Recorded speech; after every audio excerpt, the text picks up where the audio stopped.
Itong payong kapatid, ano ba ang inyong alam? Yung humihingi po ng tulong sa atin ngayon, may kinalaman sa child abuse or maltreatment. Oo. Si Enrico po yung may business, may negosyo. Ano ang negosyo ni Enrico? Kantin po.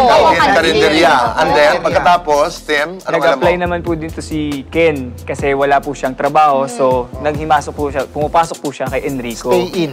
Tapos yung anak niya, yung parang nireklamo niya, parang minsan sinusuntok daw, nag-cellphone lang yung bata. Sa akin hindi pwede yan. Ang aalamin natin mamaya sa payong kapatid ay, nagpresenta ba ito, nag-apply ba ito, inimbita ba ito ni Enrico si Ken na magtrabaho? Parang nagrereklamo yata siya na Sa job description niya. Lahat ginagawa niya na. Washer, ano pa? All around na po yung ginagawa. So saan nag-umpisa ang problema? Doon sa nung sinasaktan na yung bata, tapos pinapakain nung nahulog na mga pagkain. Kaya ang mabuti pa nito ay punta na tayo doon sa studio at makinig tayo kung ano ang tunay na kwento. According to Ken, ano ang payo na maibibigay ni Ate Pia at Kuya Alan? Tara, okay. Sige po. Punta na tayo doon. Sinabi? Ate Pia, Kuya Alan, Hello po. si Ken. Kuya Alan na, Ate Pia. Welcome. Hingi lang po sana ako ng payo kung ano pong the best gawin ko po sa doon po sa nireklamo po na nanakit po sa anak ko. May pagbabanta. Dami po, pati po, paninira sa puri namin mag-asawa. Kaya daw po kami umalis sa trabaho, gawa ng marami daw po kami nakupit. February po, nag-stayin po kami sa kanila, ma'am. February ngayong Yes taon? po. Okay. Ito pong April 16, nagpasya po kami na mag-stay out po ulit. Stay out, okay. Bago po mangyari yung pag-stay out po namin, nangyari na po yon yung pananakit po sa anak ko. Tumakbo po Ilan taon ang anak mo? 3 years old po. Maliit pa lang po. Tumakbo po yung anak ko, nakita ko rin po sinuntok po dito. Naghiwa po ako ng... Nananakit, babae o lalaki? Lalaki po. Naghiwa po ako ng kamatis sa kusina. Pero umiyak na lang po ako kasi wala po magawa. Wala po magawa kasi kailangan namin kumita ng asawa ko. Para sa panggatas ng anak namin. Pareho kayo doon nagtatrabaho? Opo. Pero wala na kayo doon? Wala na kayo doon? Wala na po. Ngayon po, umi-extra po ako sa construction worker. Pinipilit ko po maghanap ng trabaho. Pero ikwento mo kay Ate Pia, Kuya Alan, bakit kayo nag-stay in? Dati kayong nakatira doon lang sa likod. Opo. Nagkaroon po ng problema yung sa asawa ko, sa kuya niya. Kaya pilit ko po inalis yung asawa ko po doon. Kasi yung po nakarinig naman sa site na salita. Okay, so kayo nag-stay in doon kina Enrico? Opo. Okay naman po yung pag-uusap namin noon eh. Binigyan niya ng toka yung asawa ko. Maglinis ng bahay. Every Saturday, maglinis ng electric pan, maglaban ng basahan. Pero ginawa po na asawa ko halos araw-araw po. Hindi po every Saturday, halos araw-araw po yun. Gawa po na naikisama po kami sa kanila. Kaya po sila galit sa anak ko. Ayaw po nila ipahawak yung aso nila na sityo. Doon sa anak ko po, na niyaya po na anak ko. Tapos yun po din po yung sa pagganon niya ng anak ko sa may upuan. Magkatabi yung aso niya, kaya po ginanon niya, hinawi niya, muntikan po sumubsob yung anak ko. So yung pananakit, hindi mo lang narinig o nakita mo din talaga? Nakita ko rin po. I'll tell you, Ken, at yung mga nanonood kung bakit ko tinatanong, no? Kasi yung unang kwento nga sa akin is parang nagsusumbong yung bata. Kasi remember, Kuya Boy, yung ebidensya importante. Kasi wala naman mako-convict, especially of a criminal case, di ba? Compared sa kung civil case yan, sa criminal, you have to convict beyond reasonable doubt. Meaning, walang reasonable doubt na ginawa niya yon. So kasi, yun ang gusto ko i-emphasize. Ibang usapan kung nagsusumbong yung bata at hindi mo sure nga kung ang sinusumbong talaga niya ay sinaktan siya. At iba talaga kung yung nanay o tatay or anyone saw it. Naintindihan ko yun, na hindi muna kayo umalis, hindi muna kasi nga kailangan nyo ng pera, empleyado kayo, etc. Wala kayong basta't matitirhan, gaya nagka-problema sa dati, no? But ang question ko, did you confront Kim nung nakita mong sinasaktan? Hindi po. Binaliwala ko po yun kasi kailangan po namin ng trabaho ng asawa ko. Alam niya na nakita mo? Opo, alam po. Kasi baka po paalisin na lang kami. At what point nang sinabi mong, hindi na pwede to, hindi na April 29, di na po kami nakapasok ng asawa ko. Gawa po nung nilagnat po yung asawa ko. Marami po siyang bungang araw sa katawan. Binantayan ko po, napuyat po kami. Nalit lang po kami ng gising. Ang dami na po text sa amin na kung ano-ano po. May banta na po na pinapapuntahan po kami sa kaibigan namin na papakulong daw kami. Gagawan daw kami ng butas. Paano kayo na-accuse?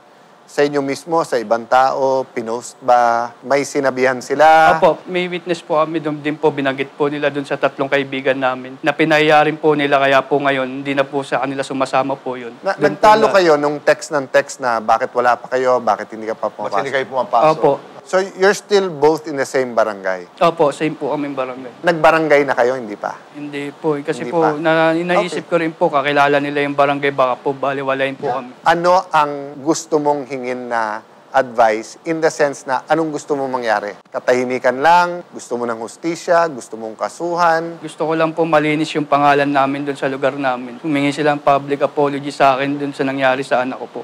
Ate Pia. Ano din kasi ako sang-ayon din ako dun sa pagtatanong sa'yo ni Alan na gaano ba katagal na kayo doon, lumaki ba kayo doon, sirang-sira ba kayo doon na ganun kahalaga sa'yo. Dahil ako'y naniniwala, napakahalaga yung reputasyon. I can see it sa'yo na bilang ama ng tahanan, parang gusto mo ipaglaban yung anak mo, tapos yung mailagay din sa tahimik pati yung asawa mo, tapos siniraan pa kayo. Naintindihan ko yun. Meron kasing wisdom, no? May wisdom yung ni Alan na ang bigat kasi na habulin mo yon, no? Ito na yung payo ko sa'yo na gusto mong ilaban, pwede mo siyang kasuhan ng abuse, no? Abuse dun sa bata. Pwede mo talaga siyang kasuhan dyan. And then yung paninira sa inyo, may laban ka dun. So, kung sa may karapatan ka. Yung kasi, pag krimen, pagpunta mo sa piskal, pag pumunta ka doon, wala kang bayad eh. Pag criminal po, ang kaso kasi doon is People of the Philippines versus. Kaya, pag nagbigay ka ng salaysay mo at nakita nung yung polis, bibigay din niya sa piskal, pwede rin diretso sa piskal, malakas ang kaso mo, kakasuhan natin to, wala kang gastos. Ang gusto ko lang isipin mo, and dito siguro yung after the show na, I hope, the fact na naikwento mo sa amin, alam mong may isang Kuya Alan na nakinig sa'yo, may Ate Piang nakinig sa'yo, may Kuya Boy na nakinig sa'yo, doon at least ka na, first base, di ba? Yung karapatan mong mag-file ng kaso, hindi naman bukas mawawala sa'yo eh. I'm not sure. Mamaya, pasabi ko kung ilang years, di ba? Sana, pag tayo mo mamaya, magaang ang pakiramdaman mo dahil alam mo, may karapatan kang ilaban yan. May karapatan ka. I'm a little bit worried about you dahil sobra kang emotional. Igihan mo yung paghahanap ng ibang trabaho, tulungan ka din namin, lumipat na lang kayo doon dahil parang hindi ka okay doon. I-summarize ko lang yung legal advice ni ate dahil sang-ayon naman ako doon. You can file criminal case for child abuse sa fiscal's office or pwedeng complaint sa police tapos dadalhin sa fiscal's office. Di na kailangan dumaan ng barangay yan, more than 1 year yung penalty niyan. Secondly, yung sinabi ni ate na kung sapat ang katibayan mo at lalo kung may witnesses or screenshot ka, kung siniraan kayo, di ba, whether yan ay defamation or libel, no? Okay. Pangatlo, kailangan ko pa to pa-check pag nag-usap kayo ng abogado, but assuming covered kayo ng minimum wage law, kahit pumayag or sinabi lang hanggang 400 lang, pwede maghabol kasi yung empleyado sa back wages niya kung dapat binayaran ng tama. So, what I want to tell the public and you, there are many ways to get justice. So, kailangan minsan strategic ka rin. We'd like to thank you for listening to the advice, but I'd like to assure you, decision mo yan, and either way, we would like to help, di ba? Ken, maraming salamat. Thank you po, iyong Tito tiwala. Boy. Thank you po, Kuya Alan. Thank you po, Ate Pia. Merong mag-aantay sa iyo si Larry at ang ating mga abogado para ipagpatuloy ang inyong pag-uusap. Maraming salamat. Thank you po. At meron tayong pasasalamatan na mga bayani dito sa ating bayan sa pagbabalik po ng...